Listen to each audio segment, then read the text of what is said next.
when I first started coaching, there weren't coaches, and Yeah. so Mhm. you wonder like, well, I don't want my secrets to come out because then everyone will know what they're doing. Everyone will be a coach and I'll lose all my clients. But really quick, I mean, everyone's a coach now and everyone still has enough clients. So none of us are losing anything by No. sharing information.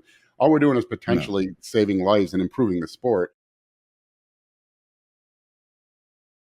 Vigorous podcast. Today I'm joined by Justin Harris, the owner of First Detachment Nutrition, the owner of Troponin Nutrition, one of the earliest Dante Trudel disciples, starting with dog crab training all the way back to 2004 was when you released that video, I remember. Yeah, In I think, yeah, 2005? it was around there, 5 or 6. Yeah, but I first met Dante in 2001, I think. So yeah, but all those, Oh, I could wow. be wrong. Those days are all blur back, 20 years ago now. This is a long time ago. Yeah, Right. yeah. So we're going to talk about advanced mathematics for about an hour and not talk about bodybuilding at all. The view count just plummeted. Yeah, exactly. Boom. No, we're going to talk about bodybuilding. There's Hey, a funny thanks so much. story about that, actually. Right, Richard let's start there. Richard Feynman, my favorite physicist, won the Nobel Prize for quantum electrodynamics, invented Feynman diagrams. Really interesting character. Mm. He was at Caltech in the 60s, and somehow there kind of became like a noise that he was sexist or something. And so they started to protest one of it. He was giving a lecture or seminar, and they came in to protest. And he wasn't. His sister was a physicist, and he got his sister into physics in the 1940s when there really was sexism, when racism. He was Jewish. He had to fight through the Jewish quotas. He got his sister into the PhD program through the female quotas. So clearly wasn't sexist. But he started out. He said, he mentioned that the protesters were there, and so he was going to cater to them and talk about something that the women would be interested in. We're going to talk about the nucleus of an atom. And they weren't interested, obviously. So it's kind of funny. They all left. That's funny. That's funny. Oh, they left. Oh, they laughed. Well, yeah, I think it was a silly thing because he experienced racism himself. He clearly, his sister, he clearly wasn't sexist or anything like that. It was one of those dumb things that he probably said something silly or stupid. I actually have a buddy from grad school that I used to joke that I'll have a Feynman moment at some point. That might have been my Feynman moment. I have 4 daughters. I'm not sexist in any way or anything. So we all have our Feynman, especially when you're on social media. You only get one moment like that, and then you get canceled. Done. Yep. Yep. All right. So the first time I became aware of you was in, I think, 2004 when Project Super Heavyweight came out, when you and Steve Kucklo filmed that video. And we were just going to talk about it, but I want you to tell this story on the podcast. So please do. Yeah. Well, so, we were young. I didn't have any money. Finally found a videographer. Couldn't afford him, because I wanted to do 2 full weeks of training. We had like push, pull legs. And because I rotated, like there was a leg, like a back squat leg workout and a front squat leg workout, a deadlift workout and a rack deadlift workout, a flat bench workout, an incline workout. And I wanted to show the whole dog crap, the whole DC training rotation. But I could only afford him Friday night, Saturday morning, and Sunday morning. So we filmed 2 full weeks of training in less than 72 hours. And so when you see like in the video, there used to be an additional nutrition section where I cramp up really bad. And that was because I did 2 full leg workouts before that. So Steve and I worked up to 605 for, I think, 8, 545 for 12, and then 405 for 20 on squats, and then did, stiff leg curl, calves, whatever. And then we went in the bathroom, changed clothes, and came back and did 495 for 10 on front squats. And then by the third workout, by the last back session was deadlifts from the floor. And I think I did 675 for 4 or 5. And I could usually do that for like 6 or 7 or even 8. But I was just so trashed by then. And that actually ruptured a blood vessel on my forehead, and blood was coming out of my forehead. Yeah. Because that was my 6th workout in a day and a half. Oh my God. So yeah, man, that's crazy. And it's funny, but like I found that thread of Dante Trudel and Intense Muscle in 2004, just when he started the cycle for Penny. So I started to follow that, and I had no clue about performance enhancing drugs back then. Right. And the people around in my gym, when they were on performance enhancing drugs, they had no clue either. They were just doing what they were being told. So I followed dog crab training for almost maybe 3 rotations. So that's a couple months in duration, drug free. And I was fried after every, couple of weeks.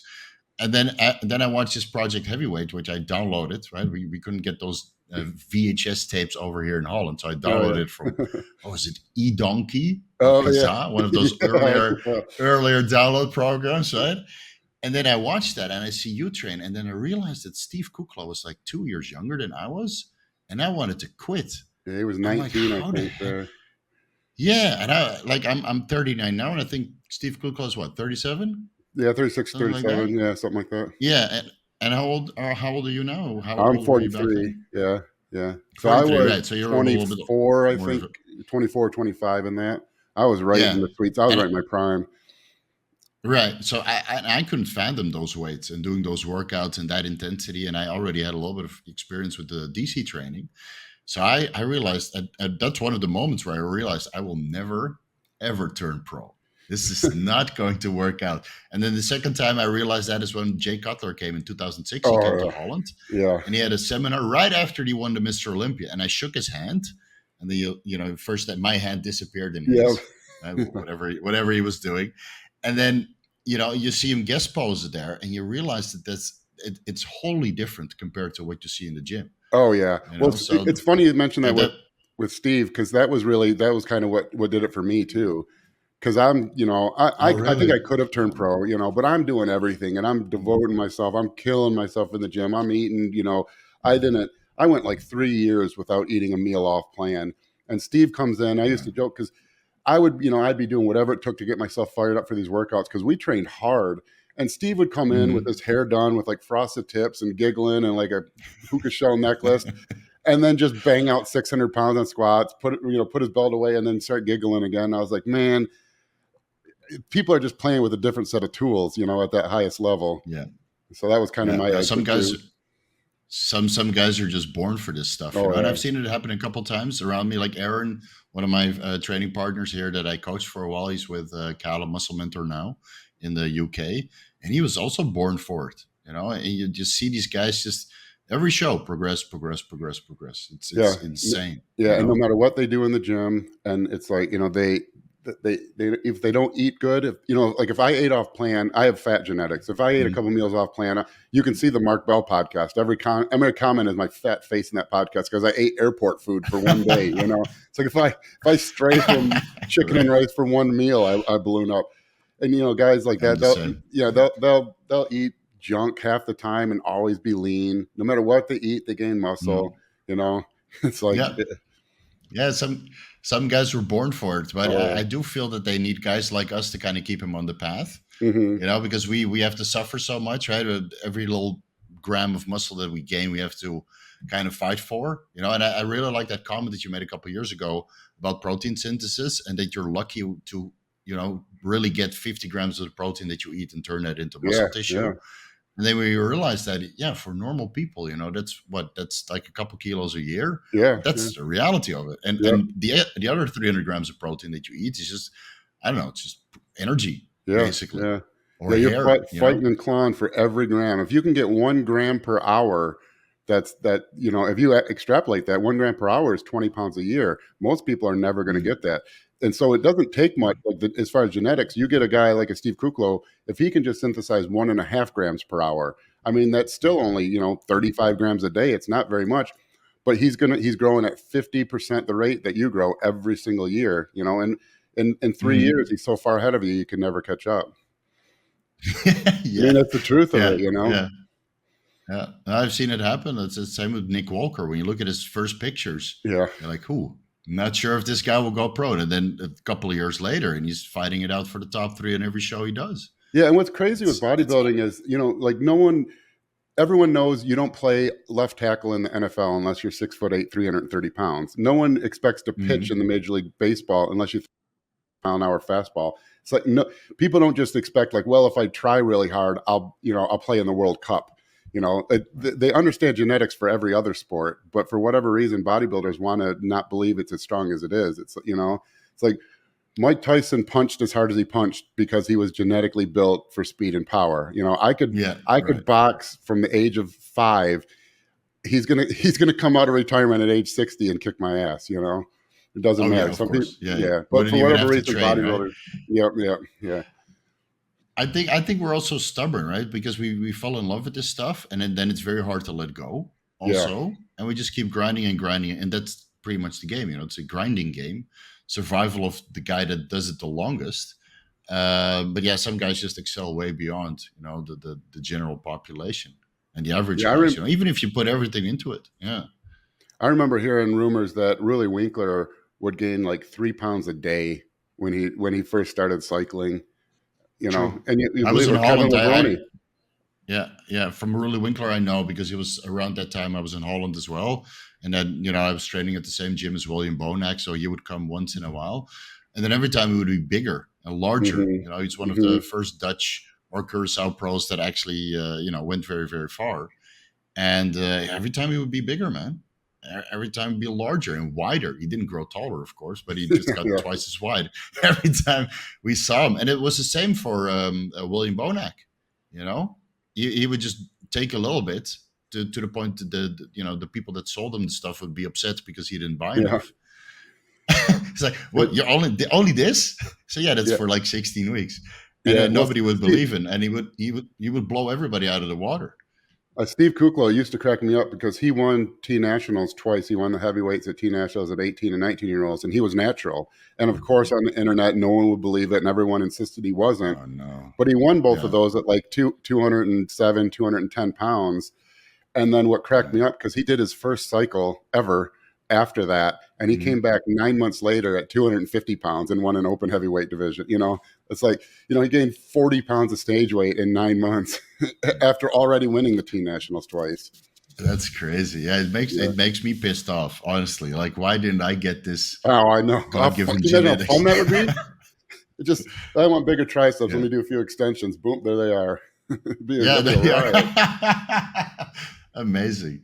And then, of course, they struggle by the time they get to the highest level because then they finally meet guys that are exactly like they are, Yeah. maybe more shapely or easier to get lean. Yeah, it's a funny sport. So, did you go to the Mr. Olympia this year, or are you planning to go? I did like not. I can't remember last time? I was planning on, but I didn't, and I Mhm. don't remember why. There's something popped up, some family thing, like a vacation. It was Yeah. something, but I wasn't able to go. Did you go? Yeah, I went. It was the first time, and I tried to get Paul over there and Chase Irons, but they couldn't make it as well. But maybe this year we'll do like some sort of celebrity podcasting booth. That'd be So awesome. it's internet celebrity. Yeah. You get all the bodybuilders there together. Maybe do some sort of live podcasting. So Oh, if you're that'd be there, awesome. it would be fucking cool to join in and talk bodybuilding. Hey, I heard you talk about checking your blood glucose levels in Mhm. between meals. Man, how long ago was this? This was like ages ago, and in the Yeah, context of carb loading. And yeah, I've used this with all of my clients since I started coaching myself, and it's always worked. yeah. And Always. it's I've kind of strayed from it a little bit, and because I feel Mhm. bad because what you're really tracking is more your hydration level than your carb level. Because when your blood sugar starts climbing, it means that you're unable to store. Because especially if you're using insulin and things, if your blood sugar starts Right. climbing, it technically means you've had too many carbs, but it also means that you don't have the supporting ingredients to take those carbs to the muscle. And those supporting Right. ingredients are water and sodium. Glycogen is made of Mhm. water and is like 1 unit of glycogen is like 1 unit of water and then 4.5 times as much water, and that forms Right. the glycogen, and then sodium is kind of the transporter. And so if your Mhm. blood sugar is climbing, it technically means you've had too many carbs, but it really means you don't have enough water and sodium. And so I kind of went away from it because the problem was once people start hearing about it, my clients would start panicking about readings that weren't necessary to panic over. And so then if you panic over a Because they were reading, getting dehydrated. yeah, Maybe and they so were their getting cortisol dehydrated at spikes. that point. Yeah, Yeah. their cortisol spikes and the blood sugar climbs harder, and so they stress Right. themselves into a worse look. Where it's like, no, no, no, no. This is good because we know what's going on now. We know we either have to pull back Mm. with the carbs or increase the water or increase the sodium. We know how to fix this. The panic is that Right. the bad thing is that you panicked because you didn't know how to fix this. I do know how to fix this, and Right. so it's tough. Yeah, because I see people online post about it. Then because I always viewed it as more as a marker of dehydration than a marker of the carb load. Mm. And people where you see people use it, they're really only looking at the carbs, and it's like, yes, technically that's true, but the way to Mhm. fix it isn't always just to eat less carbs. It's usually to change your water and sodium intake. Ah, okay. So I didn't know that, but I always made sure that my clients were drinking significant amounts of Yeah, water and sodium during their carb load because as soon as you start dehydrating or you're losing electrolytes, then you're simply not going to end up full. I would exactly. supplement with a little bit of potassium for the glycogen storage, and then Yep, you spill over a little bit, but then on the last day you do maybe a little bit of a fat load, you take the insulin out, and yep, that's then the exactly what body I will do. excrete. Yeah, yeah. So this is why I like this community so much because guys like you and guys like me, we just try to put everything out there, right? For Yeah, I people think to it's always, learn, and then yeah, and I always think it's interesting because you hear like everyone eventually kind of stumbles into the same approach because what works works, mm, like you just said, like, because when people first start off, they don't know anything, they're going to try to carb up while they're dehydrating, and people used to try to do that years ago and never yeah, works. And eventually never you learn, works. okay, I got to keep water in, and then you learn, Yeah, well, so then if I pull the carbs like the last day to dry out, but then my calories drop, then I flatten out. So how can I fix that? Well, if I up the fats, yeah, then I don't flatten out. And you just kind of, and it's like, it's exactly. funny to see like all the people who really know what they're doing kind of fall into the same approach because what works is what works. Yeah, and I think we all trying to slowly try to learn from each other, right? And then head towards that direction. And now there's actually a study to support all of this, which was written by Scott Stevenson, Alan Aragon, and a couple other guys. It's on PubMed, and they Hmm. actually use a scientific approach to peak for a bodybuilding contest. And I'll link it down below, guys, so you can follow that link. But it describes very similar practices of what we used to do intuitively, with carb Hmm. loads and checking your blood glucose levels and managing the electrolytes and using a little bit of Hmm. pharmacological aids to help shuttle everything in and sustain the fullness there. I want to know about the crazy protocols though, because nobody ever talks about this. Like doing like the AMP vasodilators and the Hmm. albumin plasma The expanders. Nobody mannitol, ever yeah, talks. Yeah, but they don't mannitol, they right? don't And work nobody ever because talks. the well, they don't work. The problem is like mannitol, that was big in like the late '90s, really early 2000s. The Mhm. problem is it does work amazingly for minutes, you know, and Yeah. so but you don't get to pick which minute you're on stage, and so Milos was Yeah, that's really that's the hard experimental. part. Yeah. Yeah. And I feel with like the injectable AMP, it's a little bit easier to manage as long as you Hmm. stick to like 5 to 10 milliliters of Hmm. this. And then of course you need to be in your private space because you're hyperventilate Yeah. so bad, you know. Yeah. But There, yeah. I've seen physiques transform over in the course of like 10 minutes. Yeah, They you can go do the from like same. I keep cutting you off. I'm sorry. no, You that's can do okay, that's okay. the, I get excited and I just I can't. My wife always gets Okay, mad at me it's because I okay. cut everyone off. But you can do the same thing like with Oh yeah. sodium loading. You can really load sodium after you've dried out, and you get this kind of like Mhm. Goldilocks period where your blood sodium concentration increases because your blood sodium Oh always needs yeah. to be about 0.9%. So if it increases, Mhm. a percentage or two, your body has to find a way to get water into the bloodstream. And so if you're not drinking water, it has to pull that water from the skin. So you kind of like shrink Yeah. wrap your skin, and then you get all this really cool microvasculature because all those little blood vessels now that would normally be flat because you're dehydrated fill out, and Right. you look Little all grainy and full gritty. everything. But the Yeah. problem is that doesn't stay that way because eventually your body's going to flush that sodium out, and then the water leaks back out, and so it's another timing issue. And so I see that. Yeah, and yeah. I see people I found post it that very hard to online. Sorry. yeah. No, I find it very hard to peak for like finals if you do like a sodium load for Yep, prejudging, and then for exactly. finals you spill a little bit unless you use a plasma expander, but that's usually better to do overnight. Hmm. As an IV drip just to increase the albumin content of the blood Uh-huh. and to help pull sodium or extracellular fluid into the bloodstream. That would work quite well, but you need to do that slowly. So sometimes there's not enough time to do that between prejudging and finals. But it's Yep. funny, like all these like super nuanced things people never really talk about, and I think that's a shame. But I think I it's also agree. because it's super dangerous sometimes. Well, yeah, I don't. I feel like people don't talk about it because everyone wants their little edge. You know, I'm Mm, not that way. I think I love the sport. I think there's clearly, you know, when I first started coaching, there weren't coaches, you know, and yeah. so Mm, you wonder like, well, you know, I don't want my secrets to come out because then everyone will know what they're doing. Everyone will be a coach, and I'll lose all my clients. But really quick, I mean, everyone's a coach now, and everyone still has enough clients, mm, so none of us are losing anything by no, sharing information. All we're doing is no. potentially saving lives and improving the sport. But I love all that And stuff because I see a couple coaches now doing. I know what they're doing. They're posting their clients like a week out, and they'll show them at the gym just incredibly grainy and vascular. And I know what they did. mm. They did a massive sodium load, you know, and it worked. It looked amazing at that point until they spill. And that's kind of like a, you know, it's like kind of a scammy thing to like get clients because that's not really true because when you're doing it that way, you get to pick when you take the photos. You know, you don't get to pick when Right. you're on stage. So, It's the same as a photo shoot, right? And you use that for marketing purposes. But these mhm. guys look like that for maybe 30 minutes Yep, at yep, best, you know? And then everybody has been at this point where they're, you know, in good condition and they have like a couple hamburgers, or you go out for sushi or Chinese food full with sodium. And you come home and you look in the mirror, you're like, oh man, yep.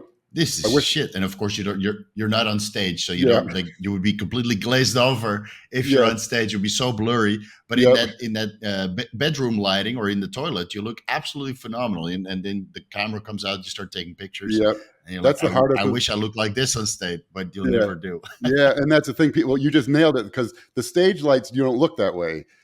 That's the hardest thing No, because clients will go pick out after the show and they're like, "Oh, I wish I would have did this and looked like this on stage." It's like, no, you look like that in the mirror right now at the gym or at home. You wouldn't look like that under those stage lights. You would see the right? the glossiness. You would see the thick skin. You know, it would be wonderful if you didn't, but it doesn't work that way. No. So I've had a couple clients like this, all disgruntled, right? They get second place and they pig out, and then they send me the picture. I wish I looked like this. You messed up my peak. And then I tell them, go step on stage after the second day is done. Send me the Hmm. pictures. And then they send pictures. Okay, Steve, you were right. Yep, Because yep, I've done like world championships, you know, those are usually like 3 days, 3 day event. So you have, uh, you know, guys that compete in certain weight classes, and they only have so many weight classes they can manage on the day. And then, you know, the second day they compete, and then, you know, they get second place maybe, and you send them on stage again after the show is done, and they take pictures and like, okay, maybe this is not the best look. yeah, Stomach all here, you yeah. know. Oh yeah, yeah. All that water, yeah. Well, that's the hardest Oh thing my because god. people competitors because you know because you do this all day every day. You know, like I have like 7 people competing this weekend. You know, so Oh wow. yeah. Oh Well, wow. this is just it's this time of the year. This for whatever reason this was a busy weekend. But you know, like from basically mid March through June in America is the one contest season, and I'll have someone pretty much every Right. weekend competing. You know, and then you have the Right. summer when people are trying to turn pro, and then you have like September and October and November is the next qualifying season, Nationals. Yeah. and you have the same thing, people competing every weekend, and you do that year after year for 20 years. There's nothing I haven't seen at this point, but all these people competing No, I can imagine. are doing it for the, you know, maybe not the first time, but they haven't seen it that much, and so it's so hard to convince them. There's two things that are hard to convince. One, no one wants to look bad in prep. They want to look full in prep and look good in prep. But if you do that, you're going to look terrible on stage. Yeah, Forget about it. You got to yeah, go flat, man. You got yeah. to You have to look. suffer, and Yep. you got to be a zombie in the gym, and yeah, that's the only way. Yeah, if you want to be big on stage, you have to be small and flat in prep. That's the only because what the alternative is, Yeah. you look good and full in prep, and then what happens? You get to peak week, and you realize you're not as lean as you thought you were, and then you try to fix it by Hmm. using diuretics, which doesn't work, and then you just step on stage small and soft. You know, if Yeah. you want to be big and full Exactly. on stage, you got to be flat in prep. Yeah, yeah, we saw that this year at the Mr. Olympia. I mean, it's exactly what happened to Rami. It was, you know, big and soft and flat, you know, on stage because they overdid it. Hmm. And then at the Arnold Classic, they corrected a lot of it. Oh, I thought he But you know, really did corrected it at the Arnold, especially finals. I was really, yeah, I mean, he's got some. He looks like he's got nerve issue or something through his triceps, where his arms are mhm, kind of getting. There's things that, but I think, yeah, I think they really corrected it at the Arnold. It probably too yeah, little, too late. You know, he's kind of late in his career, and some of the size and balance yeah, things are really getting worse. But I was glad to see them correct it finally because you know he works hard, and that sucks mhm. as an athlete to put all that work in and then not have it work on stage. Yeah, yeah. That's a big. And you only get, you know, a couple hours, and especially with Hmm. this year's Olympia, they were all like an hour or two later. So maybe, started spilling over already. And then you go on stage where you're actually two hours behind. It's such a fine game at that level. And Chad Nichols rides that razor's edge too. He's I know the limit. So he tests. Yeah. That's why sometimes when his athletes show up, they're stupid full. Like Ronnie 2003. Oh my god! I was there. Yeah, when I wanted Jay to win. You were there. Oh wow! I was a huge Jay fan, a huge Cutler fan. I just a fan of him as a businessman, as a person. He's a really cool guy, and I love his work ethic. And then after 2001, and then taking 2002 off, and he looked amazing at the 2003 Arnold. And so I was like, okay, Ronnie's been down 2 years in a row. This is Jay's year. Jay came on and looked amazing, but man, Ronnie walked out, and he came from the side. And his quad came out, and then like 3 seconds later, the rest of them came out. And I was like, I was just sitting there. I've never seen anything like that in my life. It looked like like he was going to explode. I mean, talk about nailing the fullness. That was amazing to see in person. Yeah, I can imagine. I think that's still one of the biggest, best complete physiques of conditioning and fullness. Of course, Ronnie 2001 at the Arnold Classic, that might have been the best modern physique on stage. Yeah. But man, I mean, when Chad dials his clients in, he did the same with William Bonac, but unfortunately had a little bit of gyno at that time. Yeah. When he really dials them in, he's one of the greatest, Yeah. Oh yeah. Yeah. And I know he's talked about his protocol a few times. I mean, he does push it, because I know at one point he was using mercurial diuretic. If you remember, guys were having food poisoning all the time. Yeah. Mercurial diuretic is a laxative also. It's a great diuretic, but it's also a laxative.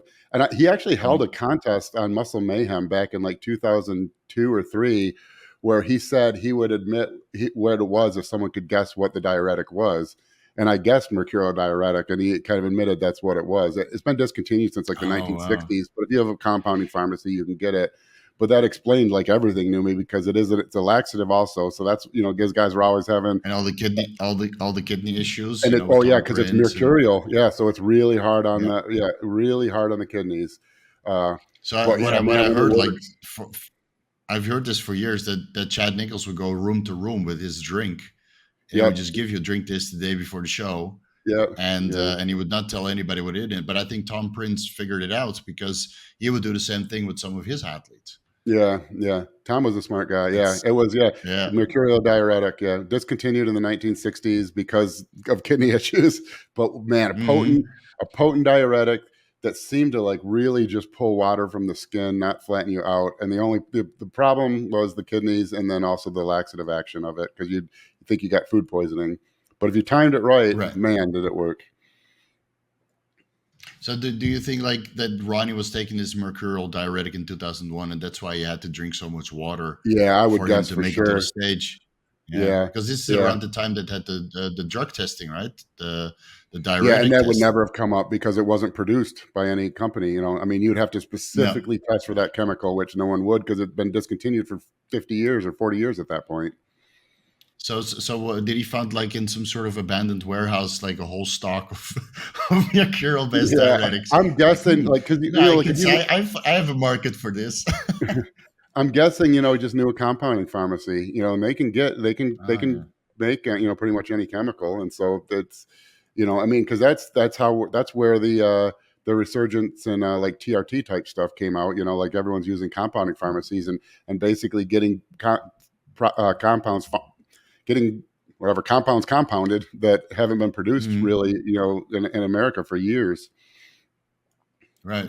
Yeah, that's why we have a compounding pharmacy here in Thailand, and man, they can do anything. Yeah. It's unbelievable, And I think a lot of the TRT clinics, they use compounding pharmacies now as well, just to get the regular TRT basics prescribed that are outside of the pharmaceutical, so they don't have to pay these crazy licensing fees. That would go into Bayer or Pfizer or whatever, because they charge so much, for pharmaceutical testosterone nowadays. Oh yeah, I had a buddy who worked at Pfizer. Yeah, and he did HVAC, so he always dealt with the freezers for the GH system. Yeah, but it was impossible to get anything. But yeah, I mean the the mega pharmaceutical, I mean, I can't hit them too much because their profit margins are actually really pretty low. I think some of them are only like 2% profit margin, and it costs like $10 billion to bring a product to market by the time you go through clinical trials, and then even then there's like a 75 or 80% chance it doesn't complete clinical trials. So you can kind of, they have to survive, but I'm just not a fan in general for how they gouge. Just because I remember Lipitor, cholesterol medication, when their patent was going to expire at year 7, they were trying to add omega-3 fatty acids to it to make it a different, basically, something that would lower cholesterol and increase HDL and keep their patent. And it's like, all these old dudes with high cholesterol, they're trying not to die, don't want to pay $300 a month for cholesterol meds, but they'll do anything they can to drag that patent out a little bit longer. Oh, thank God for online pharmacies nowadays. Yes.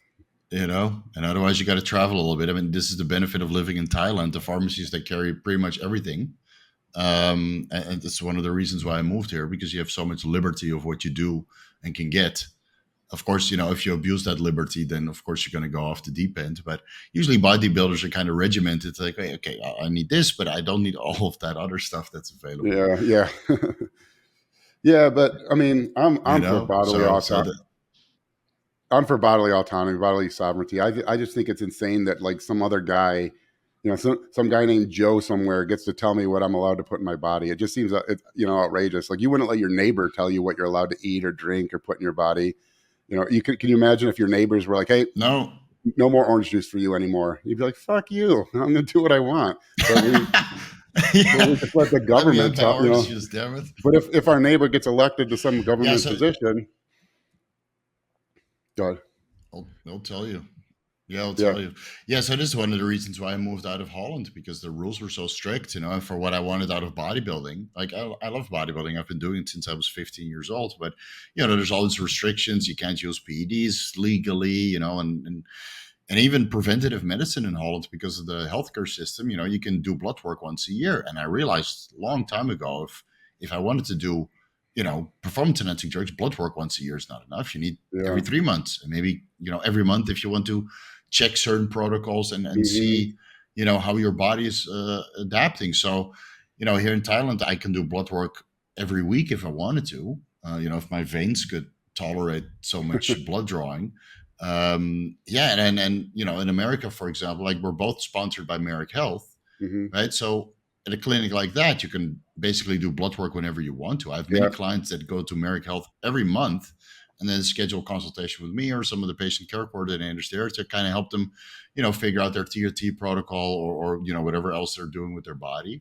And that gives you so much more liberty to kind of help with, preventative medicine. But still, I feel that the rules in the Western world are still, I don't know, not really there for what we're trying to do. I believe in Oregon, a lot of things are legal now. Yeah, didn't they? Yeah, they just made a bunch of stuff. It's just crazy to me that as a 43-year-old man, I can't decide what it's mind-boggling to me, because my view is everything, heroin, I don't care. People are doing it anyways. I don't think heroin's good. I don't think cocaine's good, but whether or not I think it's good does not have any impact on whether heroin addicts are doing heroin. They're already doing it, and so make it legal, make it safe. As safe as you can, and then tax the hell out of it. So my taxes are lower, Exactly. I mean, we got smart. $1 trillion drug industry that goes untaxed. And then the people who make the money are the Mexican cartels, who then, basically have their own government of themselves down there in Mexico. And, and just, to me, it's crazy. It's because making it illegal did not make people not be heroin addicts. And you can, you can go on TV anytime and see them all over on every street corner.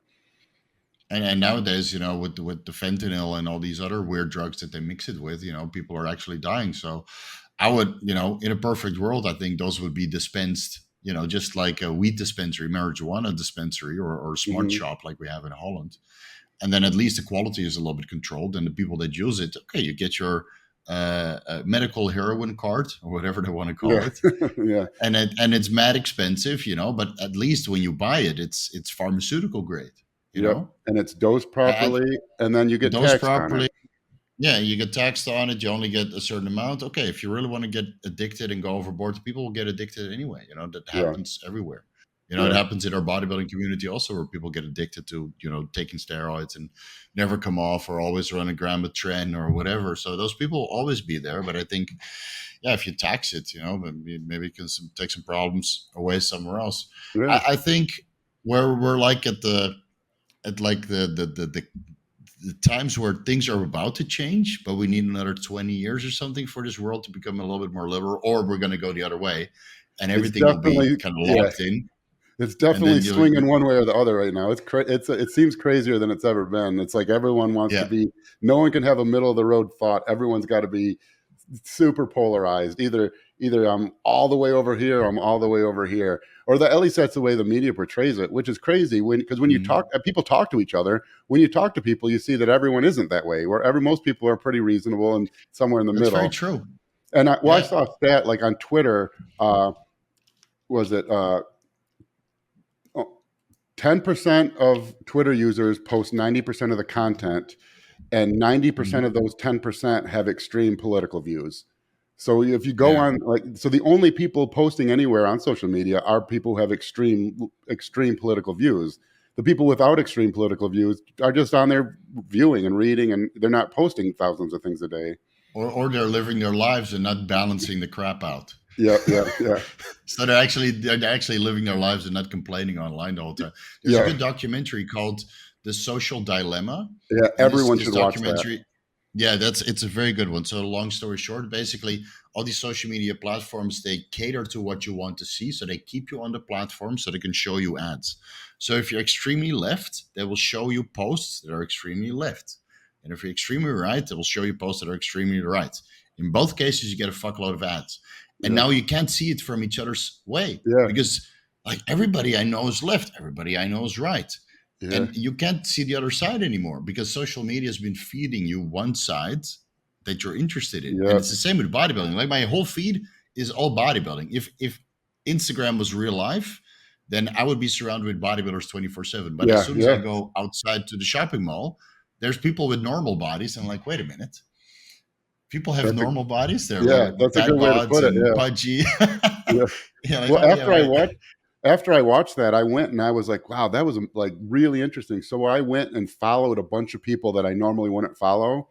And then when like Hmm. these big events would happen, like the war in Ukraine, and now I had a Oh yeah. perspective from, Mhm. and it was crazy seeing how it was presented so differently. Because I was like, if I wouldn't have normally followed these people, I would never have seen it presented this way. I would only have seen it presented the way from the people I used to follow. And so now I really try to Mhm. do that. Just even people, political figures that I'm not a fan of at all. I try to follow them because I really don't want to be one of those people who are just. I don't want to be like because you're not. It's not your own opinions at that point. Like if I hear Mhm. everything, I can form my own opinion. They might not change. It might be Exactly. the opinion Right. I had before. But if I'm only fed one view, which is what most people are, then I'm going to be locked into that view. Hmm.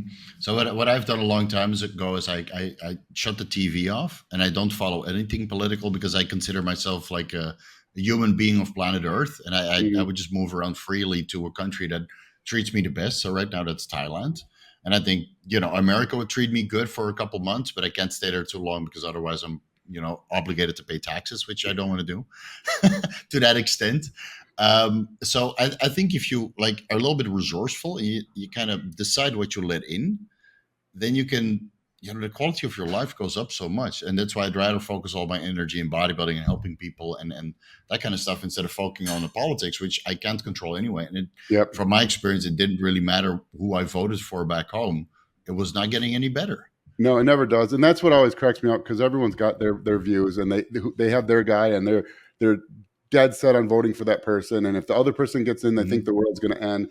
But what always cracks me up is if somehow you could not see any political news for 6 months or a year, Hmm.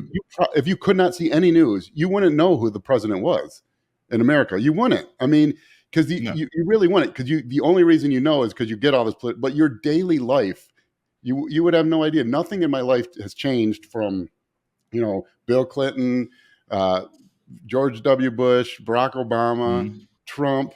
and Biden. No, You know, Biden, a little bit. He's the one who, forced the Steroid Control Act and all this oh stuff yeah, with yeah. the Well, I mean, there's ones I don't. HCG and the tier clinics. Yeah, yeah. I mean, there's some of those I didn't like, and some of them I did like. But at the end of the day, like Yeah. I still had to do my job. I still work. I still raised my kids. I still Mhm. ate my food. I still did my workouts, and all the stuff that like I could let myself get really worked up about.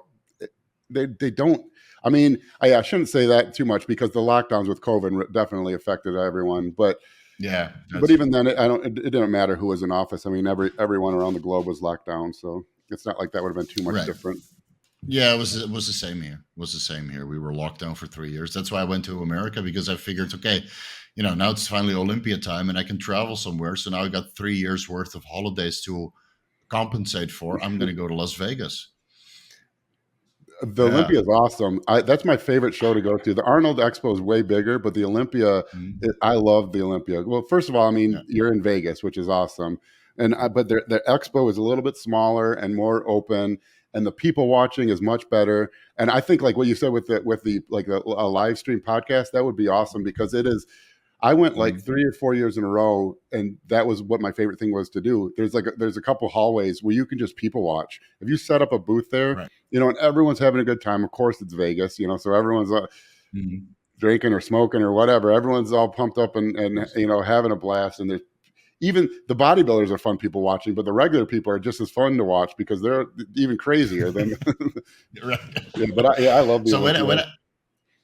when I went to Las Vegas, it was the first time in the United States, right? And as soon as we landed in Vegas, there was a rodeo. So there was the bull stuff and the racing the horses and the stuff. So everybody was wearing cowboy boots. So the first time in Vegas, half the city is in cowboy boots. Some people are strapping revolvers and and the cowboy hats. And I'm like, is this normal for Las Vegas? And I saw thousands of people like this, standing in line for events that I had no idea about because I was prepping for the Mr. Olympia. So I literally walked into a Wild Western, in a modern Wild Western with Las Vegas, but everybody was ready to, be a gunslinger. It was hilarious. Yeah, I Yeah, love it I mean, there. it's a shame that it's in Orlando this year, but I'm might as well Oh go to yeah, yeah. I Disneyland didn't even or think Disney about that. World. Yeah, I didn't Yeah, even think go about to that. Disney World. Yeah, yeah. So, Disney World's I'll got probably go every year now. Yeah. Oh, I love the Olympia. That's my favorite show to go to for sure. I've been to pretty much every show there. I mean, Mhm. yeah, all the big pro shows and all the pro qualifiers, but the Olympia by far is my favorite to go to. Yeah, no, I had a good time, and so up until that point, I didn't realize how much I was part of the fitness industry because I've been kind of stuck here in Thailand, Oh right? And yeah. then people come and go, and they recognize you in the gym. But if I go to the shopping mall here, nobody knows who I am, which is great, right? You're anonymous, and you can actually have a normal day with your wife. But then in the gym, you would meet people here and there, but they always pass through for the Hmm. last 15 years that I've been here. And then you go to the Olympia, and I was in demand nonstop. And then I finally realized, okay, maybe I am part of Yeah. this Oh yeah. fitness industry. Yeah. Yeah, You have and a you big. just told me that you were watching me since what, the beginning? I Yeah. had No. no idea. Yeah. You were when we first decided to make this big podcast push and really kind of expand things with the company. You were our first name. Hmm. Which my partner Joe, you're going to Awesome. be on his podcast later. Right. Yeah. Mhm. We love your stuff. We've been a fan for years. Yeah. So. Yeah, you have Oh, a that's big. I mean, you awesome. have a big following here, like a cult following. Everyone, your stuff. Well, You because call I'm always surprised because I see. I mean, you have a high follower count, but it's not like as high Mhm. as I would expect. Because I think your stuff gets shared a lot. Like because Yeah. and I've realized that lately that a lot because I'll see your stuff all the time, and lately I've been realizing it's not you that posted it; it was someone else sharing it. So your stuff gets really reposted and shared. I think so in the bodybuilding, and it's still kind of hardcore bodybuilding stuff, and I'm trying to branch out a little bit to Hmm. TRT and anti-aging, and because that's where good money is also. Hmm. And I think it just our kind of content is probably muted on YouTube. Like Chase Irons grows slowly, and Paul is Yeah, growing slowly. And you guys will probably grow slowly, and you really have to branch out. Doing a little bit more vanilla content, but yeah, I don't really want to go there. yeah. No, I'm the I same don't way. like vanilla content. I'm the same way. I do. It's like I'm doing this because I enjoy it. I'm Mhm. not a celebrity hound. Like some people will just do a No. whore for celebrity. It's like, if I'm not enjoying it, I won't do it. So if Exactly. if I only get 70% of it as far as I could have, whatever, as far as exposure, but I get to love doing it, I'd rather do that. And you're only here for so Exactly. long. Yeah. And how many years on YouTube do you really have? I think I'm pretty much halfway now. And then, maybe another 4 years, 5 years. And then after all, people get bored of me. And then, Steve, that's old news, That's and it's they'll funny. That's move on to true. something. Yeah. Yeah. Yeah. But then again, like Dante Trudell and you've been around for fucking decades, man. And you guys are still kicking ass and contributing to the sport. So at But I've least that never gives me done the hope. big push. I've never. You get like one Yeah. big push. Like you get one Liver King push before people get tired Yeah. of you. I've been just like a slow trickle for 20 years. You can tolerate people a long time when it's a slow trickle. When they're shoved down your throat every day. That's true. Yeah. When you show your face like once a week, then it's okay. Yeah. But when you show your face 3 times a day, Yeah. then I think at one point people will get just. I wouldn't know where to find the time, dude. I mean, I still work with people, and like I stopped coaching completely. I only do mentorships now, and I used to have like 50, 55 bodybuilding clients.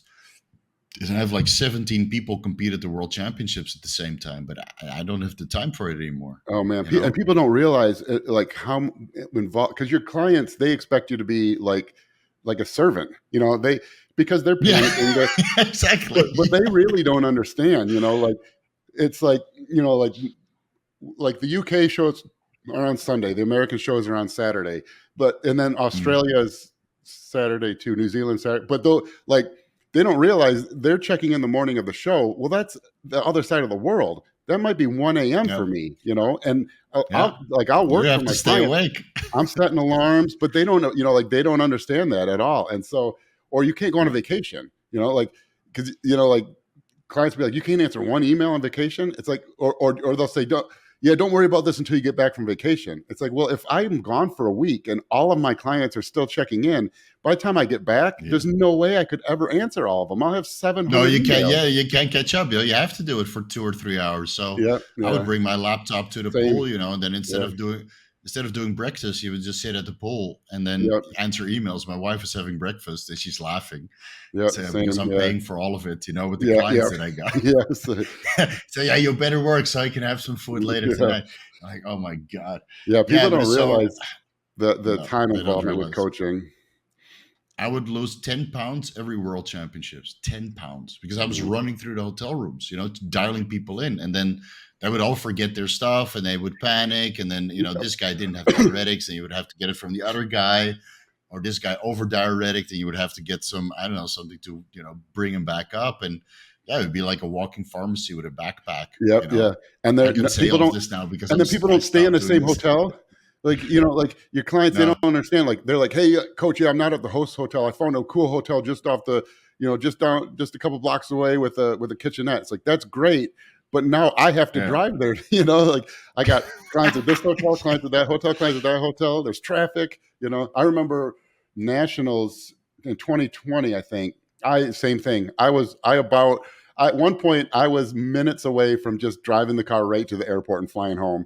Because I have since like 4 a.m. I've done nothing but drive from room to room to room to room to room. Yeah. And I'm starting getting texts from like, the clients getting pissed that I'm not offering them enough support, or where are you? I'm supposed to eat. You said you'd be here. And I'm like, motherfucker, I'm stuck in traffic. No. I've driven 300 miles today. I've been to 6 different hotels. I've been up since 4 a.m. I'm trying my best. Oh, no, this halo testing is getting to their heads. Yeah. I was so lucky that in that case, like that, I never experienced that because the world championships everybody would be in the host hotel from all the different countries. And then you would just run through, But of course, these host hotels have like 1,000 rooms and only 2 elevators. Yep. So I would run up the stairs, up and down. So I would lose so much weight, dude. No time to eat. And, it's good times, but I'm happy that I'm kind of retired from all of that. Yeah, it's a fun experience. I'm still coaching. I don't know. I've done it so long. It's just like, I don't even know my life without it. So I don't know if I'll ever, at some point I'll have to back away, but it's just kind of been I grew up poor. I grew up like, in a trailer, and like, it was my way out of that, because you can make really good money coaching, and that's the other thing. I don't think people really realize you can make really good money coaching. And so it's, like I have a family, and it's created this whole life for my family. So mean, if the Mm. supplement company gets to No, where I true. hope it will be, then I'll have to back off coaching because I'll just be You too have to busy. scale back. But Yeah. Oh, yeah. you saw it with Jordan Peters, right? So he was coaching for years, and then now is trained by JP website and is Mhm. trained by JP supplements. That's really taking off, and I don't think he does any clients anymore. Maybe one or two Yeah, I people. don't think so Like I either. Yeah, he's mostly, yeah, I mostly focus on mentorships right now. So what I do is I take the business guys, that are just too busy to manage their own TRT and training and diet protocol and supplementation, and they want to make a lifestyle change. So they hire me, and it's significantly more expensive than bodybuilding yeah, coaching. But bodybuilders are completely self-reliant. They do a check-in twice a week until it's contest prep time, and then it's daily contact, right? yeah. But with these guys, I'm on the phone like the whole day Oh because yeah, they yeah, so like one mentorship client is like 10 bodybuilder clients, but they also pay 10 times more, so yeah, it's yeah, kind of averages itself out yeah, in that sense. Yeah, but those guys, it's like it's a complete lifestyle flip. And with the bodybuilders, they can usually find their own way. They just need proper guidance. yeah, So how many yeah, clients you got now? Like I heard that you had like 200 or something like that. yeah. A little more than that. Yeah. Well, Oh we have. wow. Well, I don't know. I did an audit not too long. It's hard to track because there are so many, and there's Mm, turnover. And then I also have three coach. I have mm. two other coaches. We are just under 300 clients total for Troponin Nutrition. So to go Wow. through and I think around 215 or 220 maybe are mine. Uh, but which is a Yeah. lot, which is more than like once you get above about 175, it's. I mean, it's all I do, and I like it. I really Mm. don't mind, but it's the first. I wake up. Then that I've already missed several panic texts, like every morning. So I wake up to Yeah, yeah, a yeah. fire Right. alarm, and then Right. the last thing I do before bed is run through it, and answer texts all over again. Yeah. So it just No, it's never it's a stops. full But time job. Yeah. yeah, So for like I made a video not too long ago about if you want to be a coach, this is what you expect. So birthdays, yep, forget about it. Holidays, forget about it. You're traveling for 12 hours, you can't. You need to have yep, the Wi-Fi on the yeah, plane because you need to be accessible full time. For me, it was so bad. I would do like live streams. I would text in between people that would do shows. So I'd have a live stream and then check in. And then one time I had an MRI on my heart, which lasted like 2.5 hours. The MRI machine was way too long, right? So I had the phone with me, next to me on voice, just to make sure that people were taken care of. Yeah, yeah. that's how No, yeah, far you have to go. If people are competing for something like prestige, then you have to be there. yeah, Especially if you yep, can't be there at the show. So yep. it's a fun experience. It can be very rewarding, especially if people are constantly winning and leveling up. You really take them from amateur to Oh pro yeah, and that's my then winning favorite pro. when you start with a young guy or a guy who's just starting out, and then you take him through his first show, and then he's doing then he tries to do like a junior national. Then those are a riot, and they move up weight classes, and you kind of see like their whole like Steve Kucklo is like Right. that. Like when he met me, when I met him actually, he was 18 years old, Mhm. and he came to my apartment. I was young too at the time, but he said someone told him that I knew about coaching bodybuilding, and he had this printout from bodybuilding.com, like how to be a bodybuilder or something. He's like, yeah, I've been reading it. I guess you're supposed to eat a lot of chicken. I was like, oh, and this guy already looked like a bodybuilder. I was like, you don't even know what protein is, and you're 220 ripped. I was like, man. So that was my first thing. That's Like, insane. he left. I told my wife, I said, dude's going to be Mr. Olympia one day, because he walked Yeah. into my apartment, 18-year-old, 220 pounds, very lean, and the only workouts he'd been doing is whatever weights they had him do for hockey. He didn't know like what protein was, what Mm. anything was. Yeah, it was really really cool to see. But yeah, and so like seeing him progress, But the other bad thing is though is you're not competing, and you probably don't take it as hard as your clients do, but there's Mhm. only one person who walks away from any show truly happy. The overall winner. Yeah. The And overall so winner. Yeah. yeah, and so it's hard because you were with this guy. You'll coach a guy, and you're up through the night. You're texting him at 3 a.m., 5 a.m. You know how bad he suffered. Mhm. How hard what it takes to get in contest shape. So you know how miserable he's been and how hard you worked on him. And you know how good he looks, and maybe he wins his class or something, or takes second, or just whatever. It's like that's hard. Because then hey coach, I'm sorry, I don't know what happened. I thought I had it. I was in the middle of the whole call, whole call out, but they announced me Yeah. Oh, second. yeah. That's horrible, man. Yeah. Yeah, I yeah, hate those calls because there's always like for people to understand, like after a contest, especially big contests, you have like a little phone call, with a client. Sometimes they last for hours, especially if Yeah. they didn't make it, but they were peaked 100%, and you just don't know why. And Yeah. then you have to wait a day for the pictures to come Yeah. online, and then you wonder, like, was the winner coached by one of the judges, or is there politics involved, or did we fuck up somewhere? Yep. Yep. He And didn't so it smile ruins on your whole stage, and then, weekend. yeah, and then you have to wait for the pictures, and they come on Monday or Yep. Sunday at the earliest, and then you look at it, and sometimes you still don't get it. You're like, what the Yeah. fuck happened? Yeah. It's like, well, And that's then the worst. We're like, we nailed it. Like, I'm sorry, dude. I really, like, I'm not the judge. I can't know what they were looking for, but we looked how we Mhm. wanted to look. And that's just it sucks because then you did all that work. You don't feel as bad as they do, but it's still hard. And Mhm. as a coach, you have that.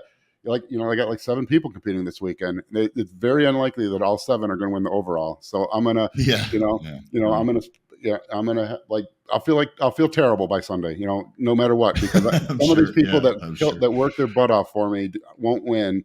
And it's just like it's a real hard Mhm. feeling. Yeah, and some of these shows, the competition level is very, very high. Sometimes you have a guy dialed in, and then he's like fifth or seventh. You're like, Yeah. what the hell happened? You get the text message, I'm seventh. I know. Oh, How that's the hell is yeah, that possible? yeah, How many freaks showed up there? yeah. When you get that second call out, and it's like, oh, I'm so sorry, man. Yeah, yeah. But I You mean, can't do yeah, it's anything hard. about it. Yeah. Yeah. There's bodybuilding coaching, and I think bodybuilding competition is like filled with extreme highs and extreme lows.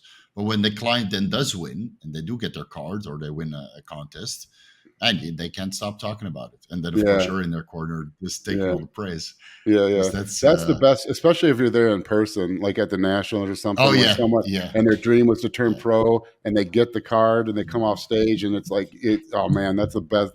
That's a high. yeah, yeah. They say goodbye to your clothes. They Yeah. come off stage, you get Oh that yeah, hug, right? yeah. Well, that was the And he, 2020 Nationals. That was I think I talked about that earlier. I had 3 people turn pro. mm, It was the way the lineups wow, went. It yeah, was like the last division in classic it was last division physique and then a classic and then like a women's physique. However it was, within like 20 minutes, all mm. 3 of them got their card. And so it was like bam, Wow. bam, bam, like just, and I was all, covered in tan and that was a Of blast. course. Yeah. Yeah, yeah. I remember that from the World Championships, but they use Dream Tan, Oh, which is even worse. Yeah, oh yeah. yeah, then you're covered. They come Yeah. off stage, and you're covered in Dream Tan, and then the fourth guy wins. And I'm like, no, I can't take any more of this. I'm already covered 'Cause in you're mud. just, yeah, you're all already covered, like on the front, and then 2 lines in the back Yeah, from yeah. the 2 arms. Oh man, handprints. yeah, exactly. Yeah, it's crazy, crazy good times. So now you started first Detachment Nutrition. I saw that Paul's on board already. Hmm. And like, what is your game plan? You're trying to expand a little bit and Yeah. get your Well, name out there. I said I would never do supplements because I always said there's 2 ways to do Mm. supplements. There's find some rich dumbass who will fund it, and then you can write yourself a fat CEO check for a couple of years until you go Yeah, bankrupt. And you yeah, see a lot of these, like especially pro bodybuilders, retired pros will come out with their supplement line, and it's not their line; it's someone else backing it, and they never yeah. last. Or you can work your ass off, produce products that Hmm. actually work, take no salary for years, use all your own money, Right. and maybe Reinvest. Yeah. it'll work. And that's the route we're going with it. But I finally agreed to it because there was several products that I had just been recommending Mhm. to clients as individual products. I like an intra workout Yeah. where I was asking them to buy all these products separately. There's a certain fat burning Yeah. combo I like, certain things I like for pre workout, certain things for insulin sensitivity, specifically berberine, certain things I like for Mhm. liver health like NAC and TUDCA, certain things for kidney health like astragalus. And so it got to where I was like, I'm recommending all these things specifically, and I would prefer to just formulate the products for my clients, basically, and Mhm. that's where it is. And so that my goal is, if we my goal is to always produce products that I will recommend to my clients, and never stray from Right. that. Whether we do it, because I'm not a big protein powder fan, but at some point we'll probably do a Mhm. protein powder. Uh, but Yeah, that's it's really what the what it, fans will want. Yeah, it's what the fans. yeah, It's the same with Gorilla Mind. So they had mostly pre-workout and health supplements. And then at one point, people asked, well, what about the whey protein? So, okay, we'll make a whey protein. And then Yeah. I got a couple of flavors, and then I told them, said, add in some collagen because that's what the bodybuilders Yeah. need. We Yeah. need Yeah. collagen for our beat up joints Yeah. and connective tissue. So they made a collagen protein, and that's selling well. So, you start like somewhere with the products you really believe in, and then you start filling demand with the products that your customers want to see. It's just natural growth of a supplement company. Yeah, Yeah. I looked into it many years ago, but I figured, living in Thailand and being so far away from the actual fitness industry, I didn't think it was feasible for me because like, up until my YouTube channel took off, I had basically no connections. I was just a guy Yeah. in the gym with knowledge that it was accumulating. But yeah, it's good to see that guys like you and Derek and Dante Trudell's been in the business for such a long time, and also it's all solid supplement companies that have good products. Yeah. Yeah. No, we're really pumped. I mean, really pumped, really excited. It's taken off incredibly, much better than we expected. So much so that we can't keep product in stock. That's our biggest problem right now. Is that we Oh haven't no. Oh our no. Yeah. manufacturing process hasn't improved enough. Because you have like an 8 to 10 week lead time sometimes to produce these products, and Yeah. we're Or longer. essentially Yeah. double. Not so much this month, but we're still probably 50% growth this month. But for like 3 months in a row, we doubled in growth. And so when you have Yeah. 3 months to get products, so we're doing supply chain stuff and making orders based on our current sales and then projected sales. But you don't project that you're gonna double every month. You never could, because because you go bankrupt if you plan for that and Oh, you put produce. all your money in there. Yeah. Yeah, Yeah. and And then then you if you don't didn't move grow that fast, yeah. it. So it's like it's been like Yeah. it's been incredible. I mean, like I mean, incredible, because it's been such a rapid growth, and we're super pumped about it. And Mhm. we have some new products coming out. One I'm super excited about that I can't talk about too much, but it's our suppressor, our GDA. It has Uh-huh. berberine in it, and I'm so excited about this because you see all the hype about dihydroberberine, and everyone's talking about Right. dihydroberberine and a higher bioavailability. But I always joke, people don't read the studies. People don't go through and read the research studies. They read the headline and where it Mhm. says dihydroberberine higher bioavailability.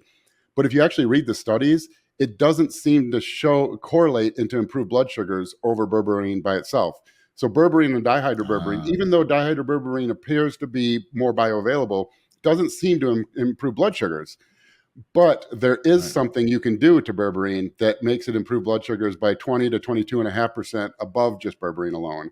And it's something I don't want to say because Ah. no one's doing it yet. And it's been Is this a deep peptidyl peptidase type 4 pathway? uh, possibly. I really don't want to say because if someone finds out, one of these bigger companies are going to be able to produce it before we can, because I don't think we're going to be able to get it out Right. till June, because we can't even source it in America, the ingredient. And so we're trying to get Ah. yeah, it's completely Yeah. novel. Okay, good. Other people have done similar pathways for stuff, but not this specific one. And so really excited about it, because for two things, because we're going to get to say we're going to have these studies that show this actually does work better, quite a bit better. So much Mm-hmm. so at 20 to 22.5% improvement of blood glucose over berberine alone, you're arguably Mm-hmm. better than metformin at that point. Because in met So 1,500 milligrams of berberine a day is roughly equivalent to 1,000 milligrams of metformin at improving blood sugar. yeah. So if Yeah. you are Yeah. 20% better than that, you're now better than a prescription medication.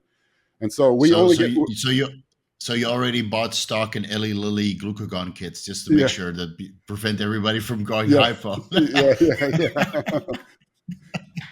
Yeah, well, if I was a big pharmaceutical company, that's exactly what I would do, and then I'd win Yeah. both ways. Yeah, but Exactly. Yeah. I yeah, have stock in Eli Lilly. I like their products. It's yeah. good.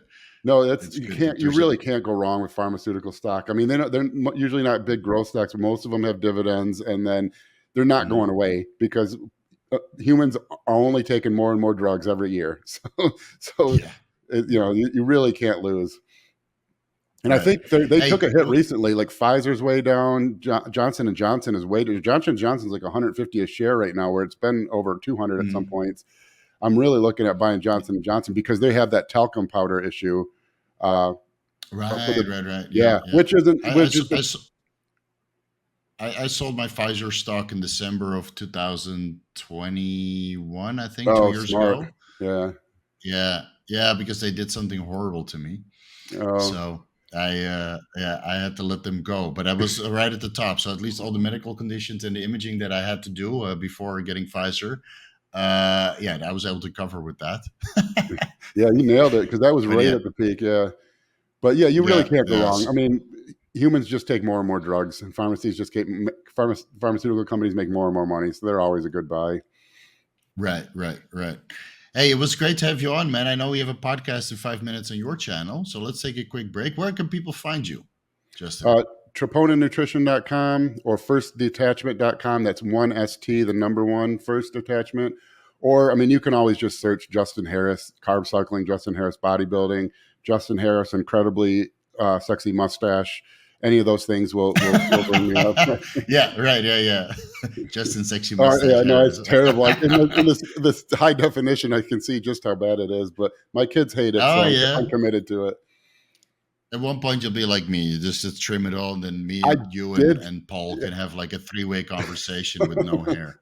I did for years. I used to just buzz it like every 3 weeks, buzz it. Right. But finally, like my kids Yeah. were like, "Dad, you're 40 years old. You have to get a grown up haircut eventually." And so I, Oh. yeah, when Oh you got no. when your kids are I yelling at can't wait you. for that. Yeah. My kids we're trying this year, so I didn't get to that point yet.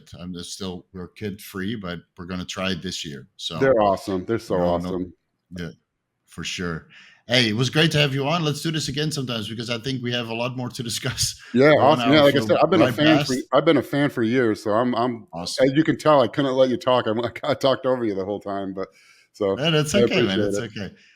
All right, let's continue on your podcast. All right. Guys, Figure Steve, Justin Harris, we're out.